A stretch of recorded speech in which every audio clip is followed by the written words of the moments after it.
நான் டி.கே. பிரபு என்னும் நான்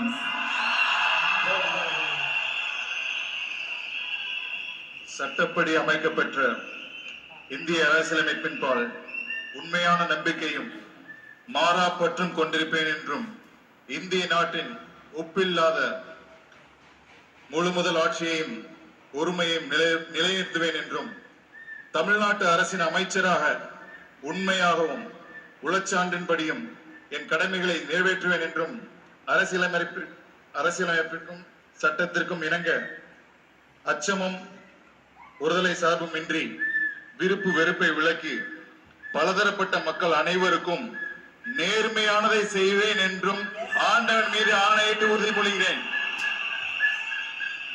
நான்